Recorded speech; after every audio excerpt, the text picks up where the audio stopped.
একটা ভাজা ডিমের দাম ছিল $2000। এক মেয়ে চামচ দিয়ে একটু চেখে দেখলো আর সঙ্গে সঙ্গে বুঝতে পারলো এটা আসল ডিম নয়। জ্যাকও চেখে দেখলো আর জানতে পারলো এই ডিশ আমের রস আর ঠান্ডা নারকেলের মালাই দিয়ে তৈরি। এরপর যে পরবর্তী খাবারটা সামনে এলো সেটা আরো অদ্ভুত ছিল। দেখতে একেবারে একটি ছোট গাছের মতো লাগছিল। জ্যাক আর মেয়ে দুজনেই অবাক হয়ে গেল। ঠিক তখনই রেস্টুরেন্টের ম্যানেজার বাইরে এলো। সে বলল এটা কাঁচা সবজির সালাদ আর এতে ব্যবহৃত সবকিছুই খাওয়ার উপযোগী। তার গলায় এরকম অহংকার স্পষ্ট ছিল।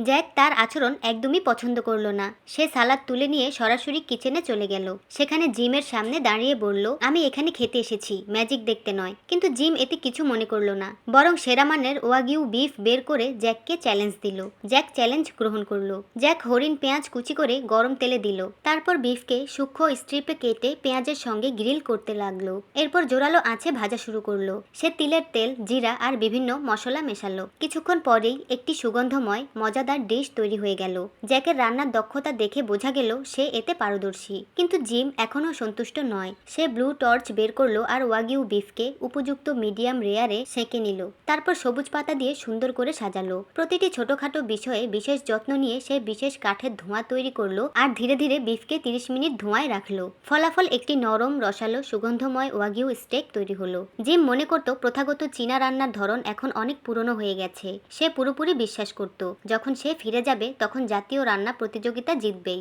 জ্যাক স্টেকটি হাতে তুলল, তার গন্ধ নিল আর স্বীকার করলো জিম সত্যিই দক্ষ।